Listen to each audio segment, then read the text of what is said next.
Welcome to Wrap It Up Sports Medicine and More, the podcast that gives you a viewpoint on sports medicine that can't be found anywhere else. I'm your host, Eli Hallak, and we have a fantastic show ahead of us today. So let's get started.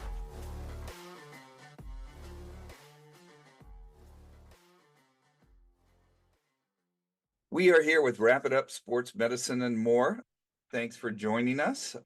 Today we have a multitude of athletic trainers discussing, questions students want to know. With us right now is Jonathan Gedalia, athletic trainer of Valencia High School in Santa Clarita, educator in the medical science program, and nationally registered EMT. How you doing today, John? I'm good. How are you doing, Eli? I'm good, buddy. That beard's looking pretty good on you right now. Yeah, that's working on it. Filled in great over the last year, man. Dr. Angela Bushmaker of Kentwood High School in Kent, Washington. How you doing today, Angela? Pretty good. How are you? I am great. Ashley Sink, athletic trainer, head athletic trainer, and health and safety coordinator at Fairmont Preparatory Academy in Anaheim, California. How you doing, Ashley? I'm doing well. How are you doing, Eli? I'm doing great. Cindy Kramer, the head athletic trainer of Notre Dame High School in Sherman Oaks, California. How you doing, Cindy? Doing just fine, Eli. Thanks for asking. Kristen Dizon of Agora High School. She's the head athletic trainer in Agora, California. How you doing, Kristen? I'm doing great. Thanks so much for having me. I'm excited to be here. Thanks for being part of this. And Tim Moscicki, head athletic trainer of Loyola High School and director of health services. Appreciate you doing this. We reached out to several listeners, and their students actually had questions for athletic trainers. And we thought, what a great concept. Let's get some student questions and answer them and get different aspects and different ideas and different comments from colleagues all over. So thank you for doing this. We appreciate it. And we're going to get started. First question we're going to start out with is, what inspired you to be an athletic trainer? Tim. It's kind of, I actually stumbled across it by accident. I just transferred to Cal Poly, San Luis Obispo. Going to go be a PE major. At that time is what's now kinesiology, they call it. And one of the course requirements was to take a beginning athletic training course. I started in the class and started taping, and it was pretty easy for me to do. And all of a sudden, one thing led to another, and I go, wow, you know what? I kind of dig this stuff. I kind of get it really easy. It really came easy to me, and I really liked it. So I then kind of changed the concentration a little bit into more of a sports medicine option. That at that time there was no real option for that, so I had to do independent course of study kind of thing at San Luis Obispo, and then from there it all just went from there. So it was literally just taking the class in college and going, yeah, this stuff's kind of cool, I can do this. And that's led you to what, a 30-year? This is my 36th year at Loyola. I became certified in 88. But I actually started in the NATA in 86. So one class really led you to it. One class, beginning athletic training. Beginning PE 252 is what it used to be called. Oh my God. That's a cool little story. What's yours, Kristen? All right. I wasn't really sure what I was going to do in life. And so when I was in high school, I kind of bounced around with some different groups. And I remember my friend was in our science class and she was studying for her athletic training class. And I wasn't able to take it because I had a 6th period that was different. So the next year my schedule had changed. And so I took the class. I was just really interested in the anatomy and what she was doing. And I just really fell in love. I had a really great athletic trainer in high school that came on when I was a junior named Juliana Lorenzen. And I just thought it was so cool that she could take an injured athlete and diagnose them and help them and get them back on the field. And I was just so interested in it. So that was where it started. And then after that, I went to Moorpark College and worked with Vance Manicus. I don't know if I said that right, so sorry, Vance. but he's like Hall of Fame athletic trainer. Everyone knows him. And just seeing him and like how he worked with people, how calm he was, taking that crazy stressful situation of an athlete being injured and getting them back. And he just looked like he had such a fun job and had a great time Vance with made it. everything look fun. Yes. Yes, exactly. And that set it in stone. I was ready. I was not going anywhere else. Now, you said you started in high school. What school did you go to? I went to Royal High School in Simi Valley. We had a very small sports med program, but I loved it. I started my second semester of my sophomore year. So starting really early, I definitely didn't know what an athletic trainer was. We didn't have an athletic trainer till my junior year. So we were kind of just kids taping and assuming what we should do, which does not happen anymore. Not always a good thing, right? Yes, exactly. But then we got our athletic trainer my junior year, and it really kind of changed the whole program.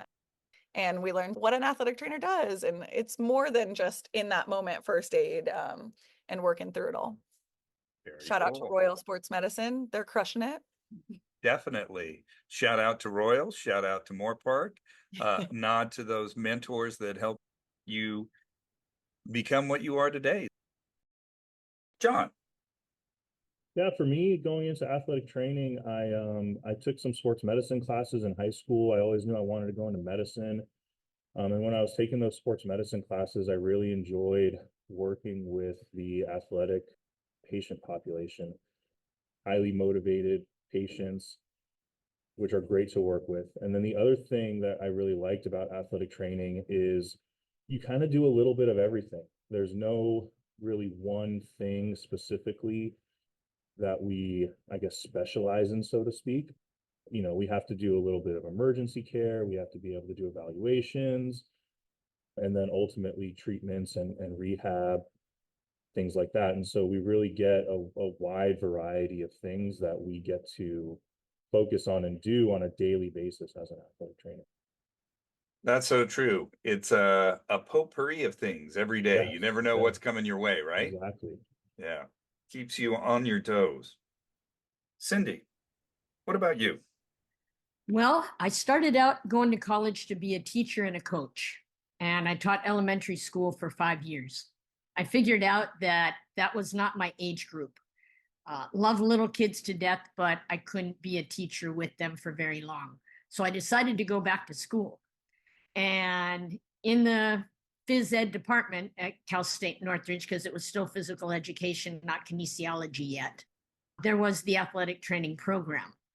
And I grew up with a mom who was a nurse, so she was healthcare, and a dad who was a baseball coach all his life. So the interests of both medicine and sports was very much part of my upbringing. So athletic training intrigued me because it allowed me to pursue healthcare within the athletic population. And I was very fortunate that when I finished the program, there was a job opening at Notre Dame, and I've been there ever since. So the inspiration was really my love of athletics and medicine. And it was a nice way to combine the two. So truly the inspiration were your parents. They were my parents. Yeah, absolutely. Yeah. And meshing their loves together. Yep. They were my inspiration. Absolutely. That is a first. We haven't heard that answer before. Mom and dad inspiring you to become an athletic trainer. Now, you mentioned you've been at Notre Dame ever since. How long have you been at Notre Dame High School? This is the start of my 38th year. It has been my one and only setting as far as a full-time job. I have been fortunate to travel with other groups out of country, out of state, being an athletic trainer. So there's a little bit of variation, various settings as far as that goes. But most of my work has all been with high school age kids. I know you've done some rugby and some other things. Would you like to mention it? Well, the rugby is the big one. I've been fortunate to work with kids from all over the world that come together and play and tour in different countries. And so that's been great. I've gone to Spain, I've gone to Ireland, been up in Canada a couple of times. So we'll see where this summer goes. Looking forward to it. And I've worked with, I actually did a little bit of judo in a couple of things. I've done some swimming meets. So those are just kind of little as things pop up and I can fit them into my schedule. Because you have such an open and mellow schedule, right? Very mellow, Very mellow, very wide very open. mellow.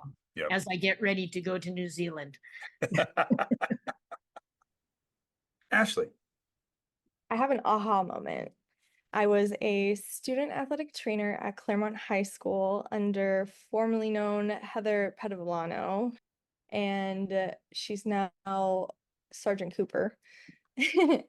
She was our lovely athletic trainer. We had about 8 of us on staff, and we were working a semifinal boys soccer game. And one of my friends had gone up for a header and collided with the opponent's forehead and thus lacerated his forehead. Everyone's hands were busy due to it being a very physical game. And all I hear is the trainer whistle. And if you're from Claremont, you know the trainer whistle very well. And she's like, Ashley, you're on it. And I was assigned to the duty of controlling the bleeding and then super gluing his head shut. And that was the instantaneous moment where I was like, I want to do this for the rest of my life. I love that. I love that. I want to do this the rest of my life. Yep. Yes. I love that. And how many years ago was that? Junior or senior year. So it was either 2008 or 2009. And that bounced you into a career that you've been doing successfully for a while now. That's awesome. What's yours, Angela? I was a athletic training student at Auburn High School, which is a local high school in the area. I went to the high school I did because of their program that they had. So it was one of those things that I kind of knew what I wanted to do. Early on, I was an athlete. I played volleyball and I was a cheerleader, and I was always hurt. And so I wanted something to do with sports where I could help people. And I learned a lot just from being injured myself. So it just seemed like a great fit.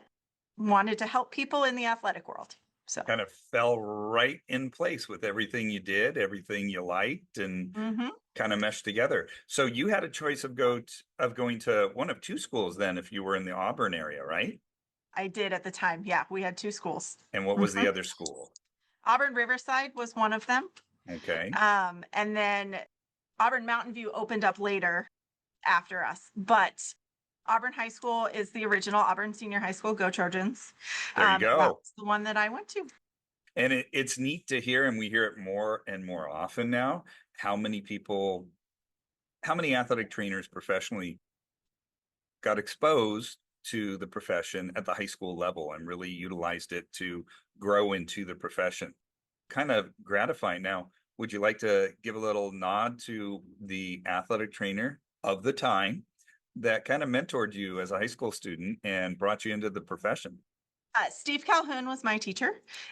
He has now moved from Auburn High School. He moved over to Auburn Mountain View when they opened that school. And he just was a phenomenal teacher and kind of a person who mentored me and guided me in this direction.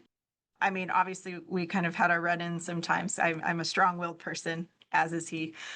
But we had, No. yeah. Oh, I yeah. couldn't Can't see imagine that happening ever. But we had great conversations after I graduated and returned and started teaching again, or teaching at the high school level. So we had a great time sitting down and just kind of reminiscing about things. And I, asked him some great questions on like how to start a program, because he had one that was extremely successful at multiple schools. And so it was well known all around us that that was the school to go to for sports medicine. Yeah, Steve Calhoun, my hero. Shout out, Steve. Great guy. We deal with him a few times every year. Still doing it.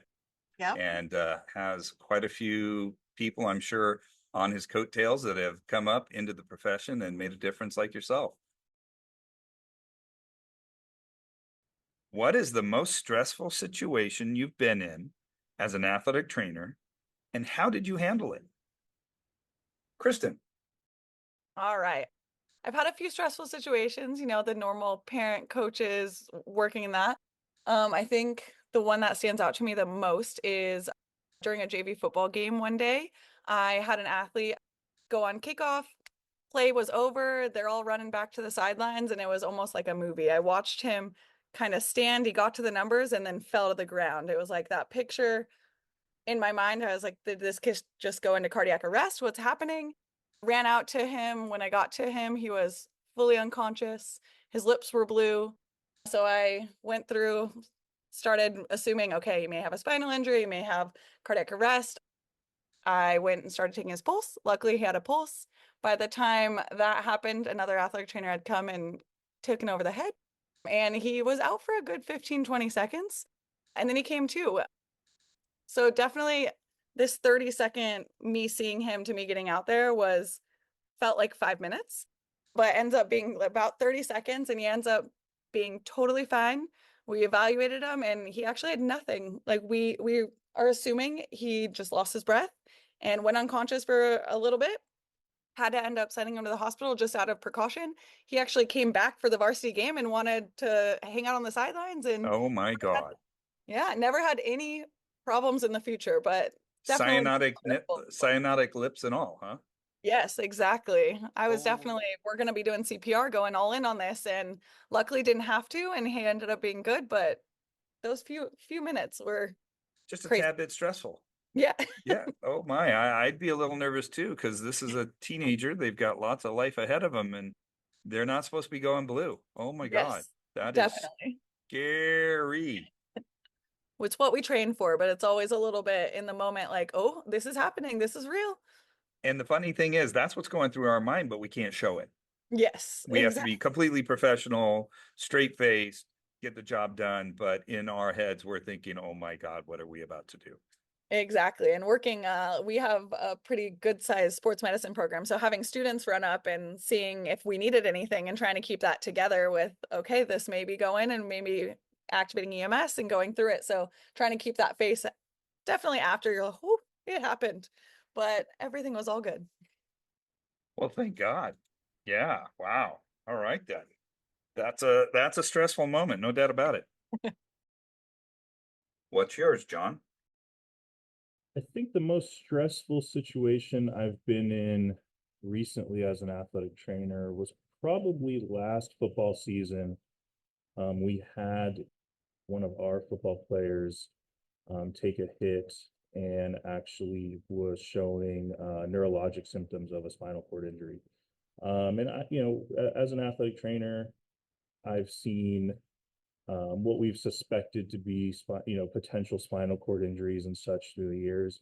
But this one was a little bit more real because this particular player was having some pretty severe symptoms in terms of being unable to move extremities, not having sensation in extremities.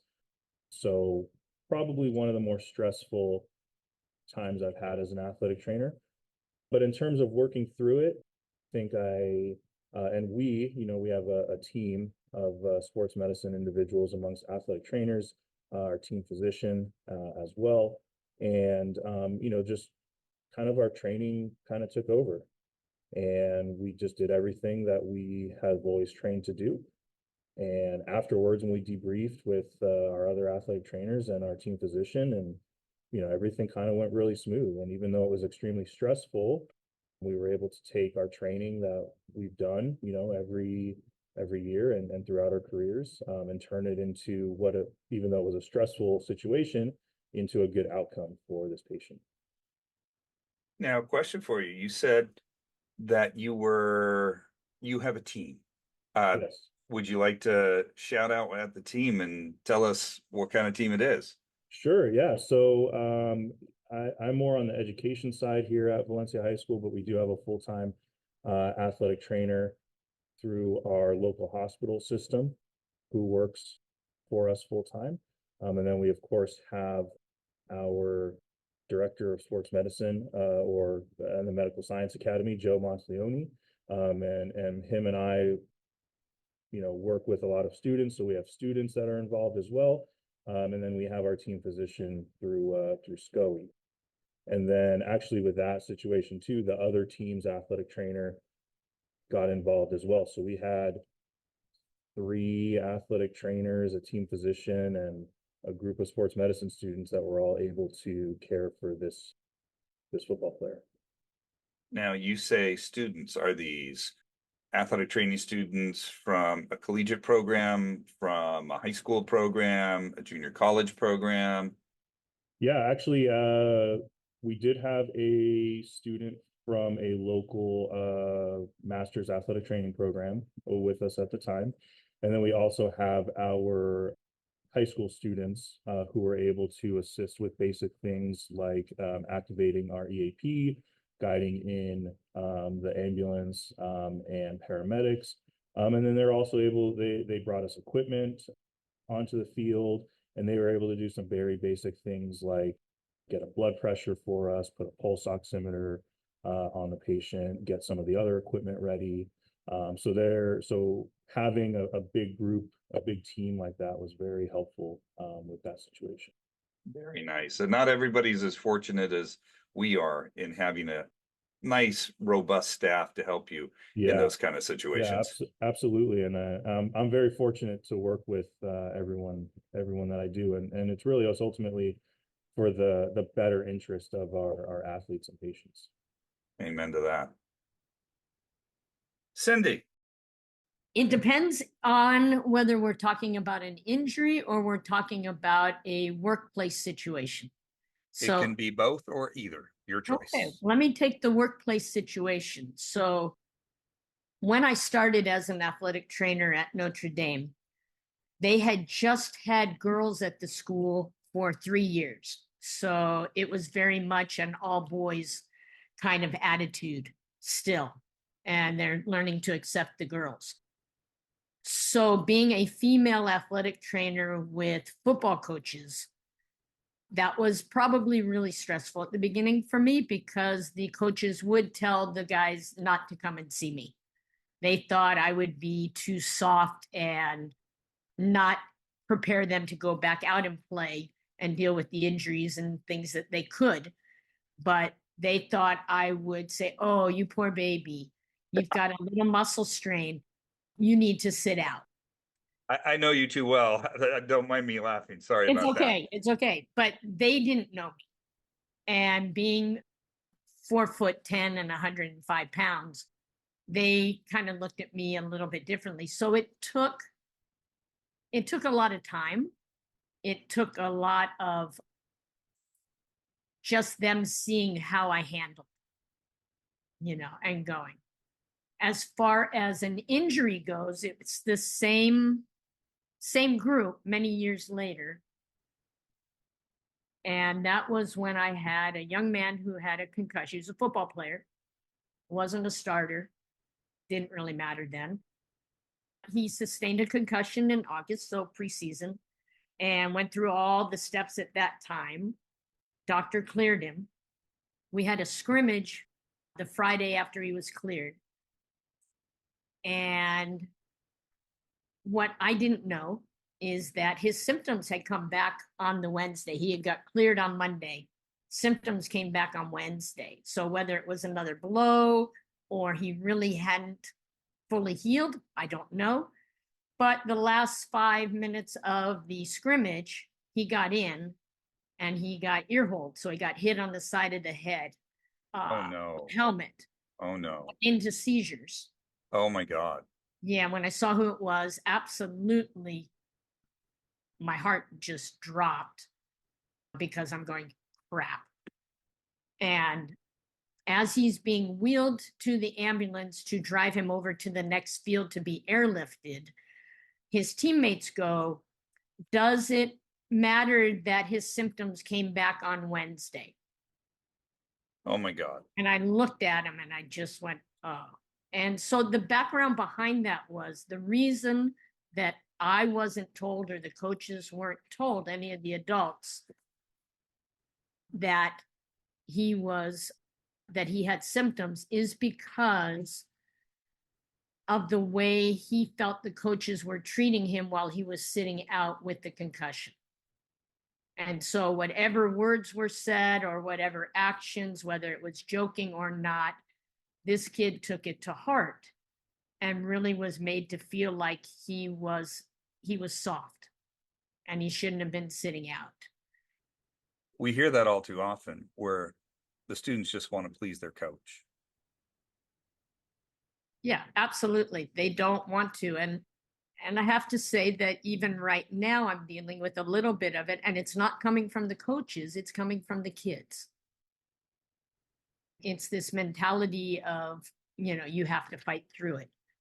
But fortunately, the young man was okay, and it turned into a great learning situation because I addressed it with the coaches, and I said, I need to let you know that whether you meant it or not, your actions and words are responsible for this situation, as well as educating his teammates to say, look, you are teammates, you need to look out for each other. And you have to be the ones to report. If you see one of your teammates and they're exhibiting signs of concussion, you need to tell them, because how would you feel if your teammate had died and you knew that he had concussion symptoms? I said, you don't want to do that's not looking out for each other. Yeah, totally. So it did become a great educational piece because the young man was okay. It would have been a really, really hard lesson for the guys on that team had the outcome not been positive.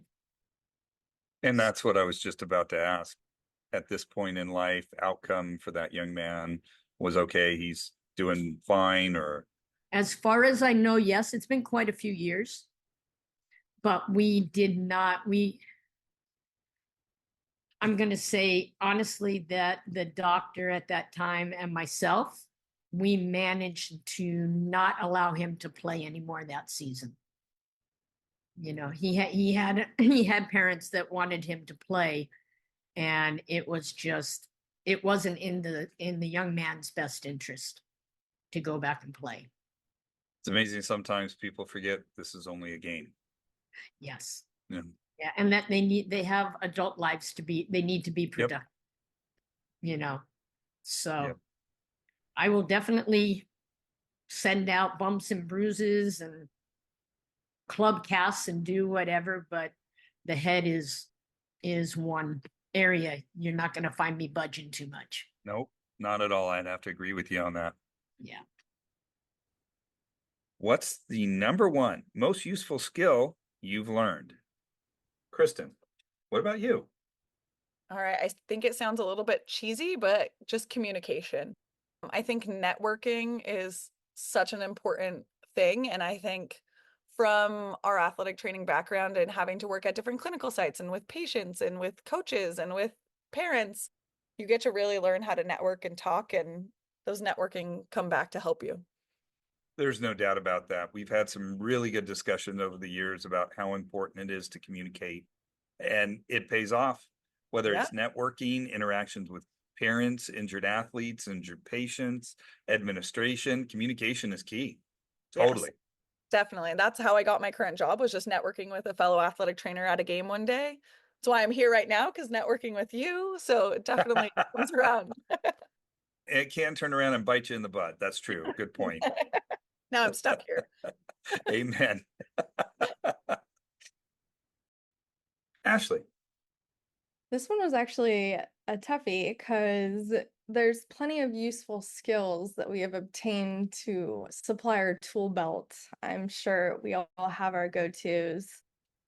I was a personal trainer before I became a certified athletic trainer, and I obtained the skill of being able to do gait and movement assessments with the naked eye to be able to uncover muscle imbalances, any gait abnormalities, whether it be structural or functional. And I'm sure many of us out there certified people watch for fun, just be like, oh, wow, they got a toe flick, or, oh, wow, they lack hip extension, or, oh, wow, they pes planus. So it's definitely been one of my stronger skills that aid in my rehabilitation protocol. I got to be honest, and I'm going to shout this out because you are in Anaheim. When my wife and family and I go to the Mouse House, Disneyland, my wife is a PT by background. One of our favorite things to do is watching gait and analyzing and figuring out what their inequities are for whatever they're doing. Mm-hmm. It's a good time for all. Yeah, sad, but it's what we do. It really is. We break it down and figure it out while we're sitting there. We bond over it, especially if I'm with my AT friends. Love it. Love it. That's a great answer. Thank you so much. Mhm. Angela, what about you? Oh, there's so many. That's always the answer. That's the funny oh, thing. Where do I even start? I think the biggest thing that I've learned, and it's not, I wouldn't say that it's isolated to athletic training or sports medicine. The biggest thing that I have learned that has helped me kind of throughout my career is the ability to adapt. And I think with skills specifically, the hands-on skills are extremely important, but no two situations are alike. So it's really important that as a professional and somebody going into that field, that you have that creativity to kind of make things happen the way that you need them to happen, or want them to happen, and that you're able to kind of adjust on that fly and that flexibility. But there's times where you don't have certain supplies that you need and you just have to make it work. And I think that that's one of the biggest things that I've learned, and one of the skills that I think has kind of brought me this far in my career and in teaching. And I think it also goes back to it's an expectation. We have to be able to adapt. Think of the original, go back 20, 30 years to when we had the practical for I took it. certification. Oh, you did? I Okay. took it. Yep. Okay. Yep. The How, written sim and practical. and Yep. how they would call you out of a exam, Mm-hmm. high pressure SAT, GRE style licensing exam, Mhm. say, oh yeah, just close the book, follow us now. Yep. You have to be able to think on your feet. Okay, wait, now I'm going into a practical situation. Yep. Forget all about that. So true. Yep.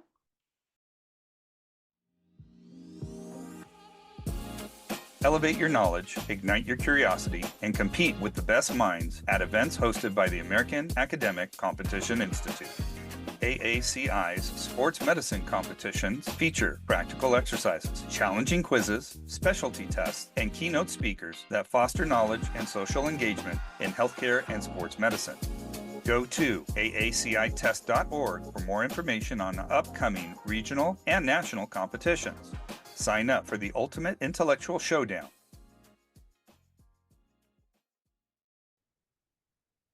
What is the craziest injury you had to ever treat? Ashley. I consider myself blessed in a sense that I haven't had crazy injuries, catastrophic in a sense. I remember seeing my worst concussion, and it was a drunken sailor walking around. And the sports I love medicine that. intern just was flabbergasted, jaw to the floor, and everyone else was just cool, calm, and collected. It was like, this is just another Tuesday or Friday night, I should say. I love it. That and watching my first patella dislocation relocation. That was probably a fun one. Now, can you describe the patellar dislocation and relocation to some of the high school students that might be listening today? Absolutely. So patella dislocation, it usually dislocates to the lateral aspect of the outside of the knee, and you're going to find the knee in a bent position most times. And usually they're in excruciating pain. There's soft tissue damage around the area, and you just have to slowly and calmly extend their knee while pushing the lateral border of the patella, and then it'll just pop right back in place. And that's exactly what it sounds like. Pop. Yep. And then the patient feels great, right? Oh yeah. Pain substantially down. And it doesn't look like it's pointing the wrong direction, which is the freakiest part. Mm-hmm. Angela? Oh, gosh. I don't know if it's the craziest, but I think the one that I found so fascinating the most was, I've actually had this several times, which is kind of unusual, but Vulsion fracture at the tibial tuberosity or patellar tendon rupture. It was kind of a combination of both. I had one in a football player and I had one in a cheerleader. And it's just completely crazy to see that patella up in that quadricep. Not supposed to be there. Not supposed to be there. No. Nope. And it was, I remember one of the specifically the cheerleader, she went down on stage. So it was an all-star competition. And I go out there, I'm the second person out there and I'm looking and I was like, is that a tibial fracture? Like, I'm like looking at it going, what is that? And then I realized the reason it looked so odd was because the patella was not there. And so, and then I kind of glanced, because I looked at it, I wasn't really evaluating it. Somebody else was taking lead on it. And I think that was kind of the biggest ones. We had EMTs on site, so we were trying to splint it and they're like trying to figure out how to splint it, you know, and I'm like, goes back to that skill. Just give me the cardboard thing. And I'm creating this whole splint because we couldn't straighten her leg. We couldn't do Right. a lot of, you know, we couldn't really do anything.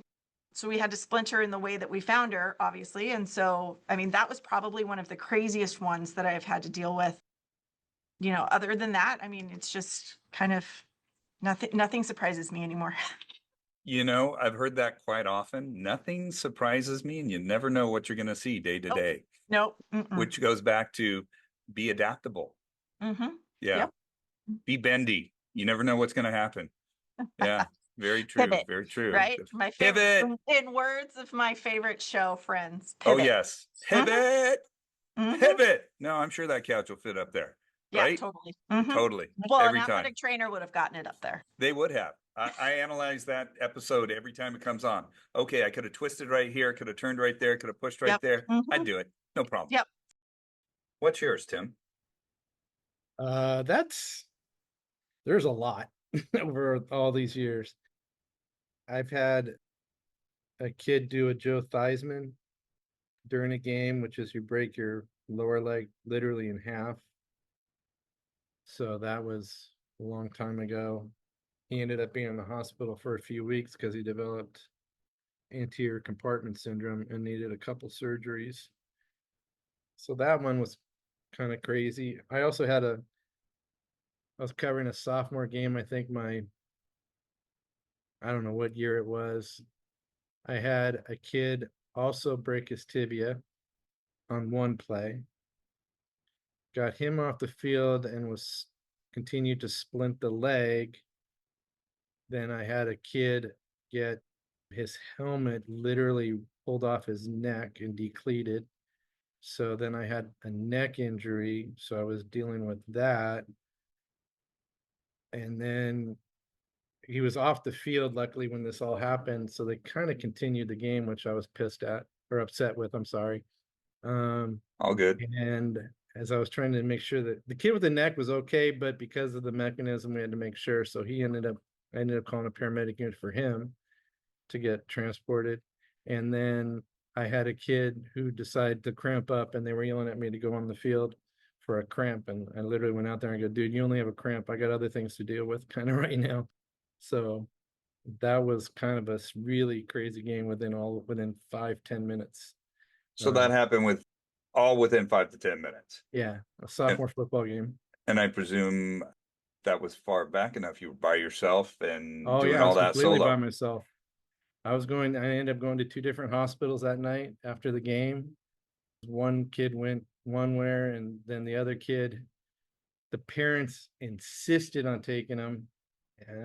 So I mean, it was splinted and everything's, it was not sticking out or anything like that. So they ended up taking him to another hospital. He had surgery that night. Yeah, it was kind of fun. Sounds like a hell of a day. Job security, that's what I call it. Yeah, you got a lot of that with all the teenage boys around your campus, right? Yeah, so I think it was back in the 90s, actually, before a lot of kids were, none of these kids were born. But yeah, that was a crazy game. That I won't forget that game. What is the most rewarding part of your job? Tim. Every day is different. There is not one day that mimics the other. And I can honestly say that in all the years I've been coming to work here. I can say to myself, now I've heard everything, and 2 minutes later, I'm going to hear something that I've never heard before. or you're going to have someone come in and you think it's this injury and they keep talking and you're like, dude, I'm not even sure what you're talking about anymore. And you're scratching your head going, what's going on? And sometimes when you peel that onion, you find out there's probably not an injury, but there's just stuff going on and he needs to talk to somebody. So it's just constant. I call it controlled chaos working in a high school setting. Amen to that, brother. And not a lot of athletic trainers can really, I'm not dissing anybody, but not a lot of people can handle a high school setting. It takes, you're literally going in 10 different directions at one time. And then there's other times where it's, you know, you can sit back and kind of watch the game and enjoy it. Those days are great. But I mean, I've come in some days where it's like, oh, this is going to be a quiet day and all hell breaks loose. And just being around the kids makes me feel young. It doesn't seem like I've been here 35 years already. It really doesn't. Goes by pretty quick, doesn't it? It goes by extremely fast. And it's just, the kids are great. Most parents are great. And being able to still joke around with the kids on a daily basis and all that type of stuff. So being in a high school, I think, is really, really a fun part of being an athletic trainer. I don't think I could work in a more, I can't work in a structured setting. How's that? I need the constant change and chaos and the interests of whatever happens that day. I get it. I mean, all of a sudden you have no one in the training room. Now you got 10 guys in the training room and 2 have concussions, 1 has a sprained ankle, and you're like going, what the heck just happened? You feel like you're in a MASH unit. Yep. And the sad thing is, if we say 4077, no one gets it. Yeah, no one understands any of that anymore.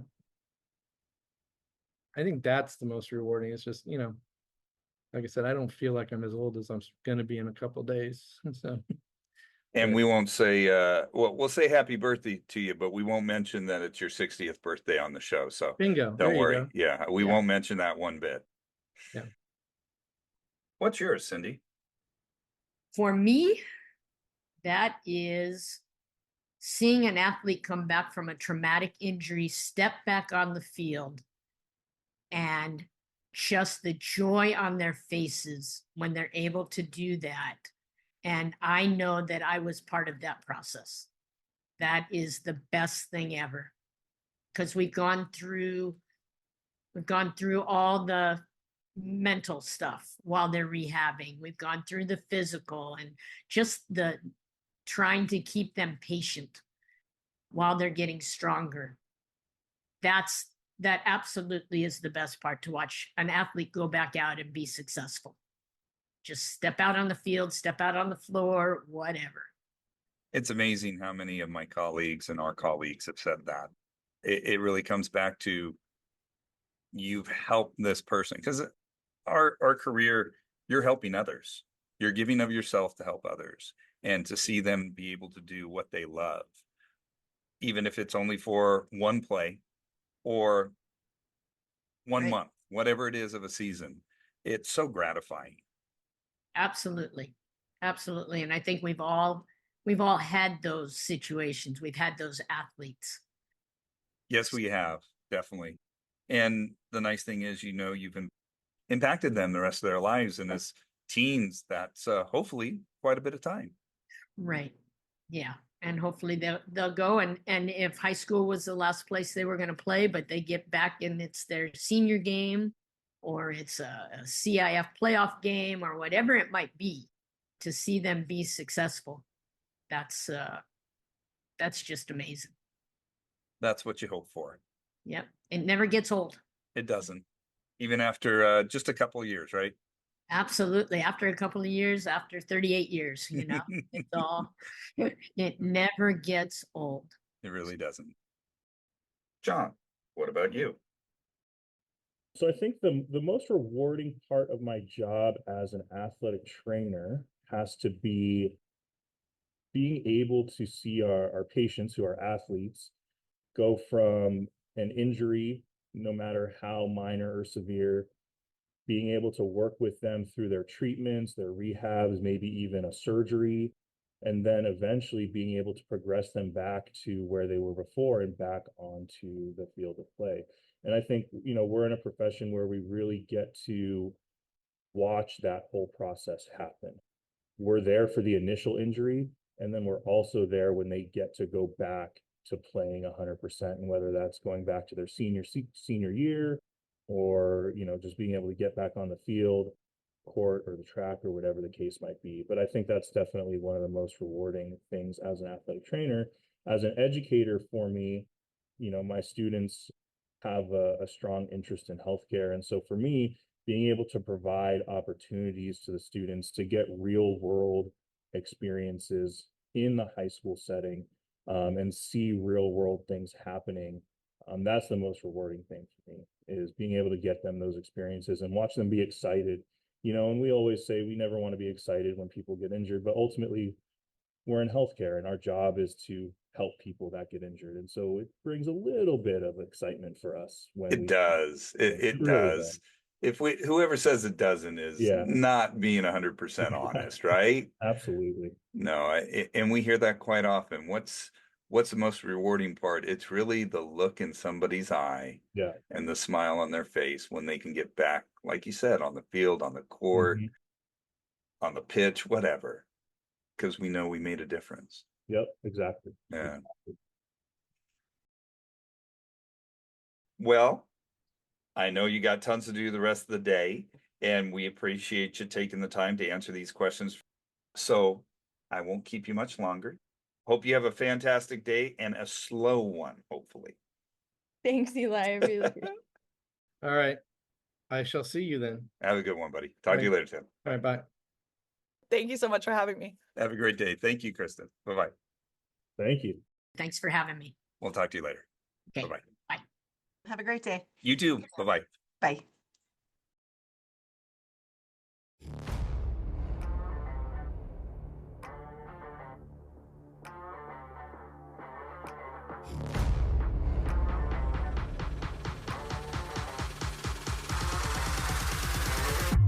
We hope you enjoyed this episode. Want to make sure you hear every episode? Remember to like, follow, and subscribe to our podcast. Don't forget to share our podcast with your colleagues, family, and friends. Your support will help more people find and enjoy our content. Wrap It Up Sports Medicine and More is directed by Eli Hallak. It is produced by Gabriel Hallak. Our theme music is by Coma Studios via Pixabay. The views and opinions expressed on this podcast are solely those of the contributors. Want to know more about us? Visit us at wrapituppodcast.com. That's with one P, wrapituppodcast.com. Wrap It Up Sports Medicine and More is a production of Hallak Consulting, LLC.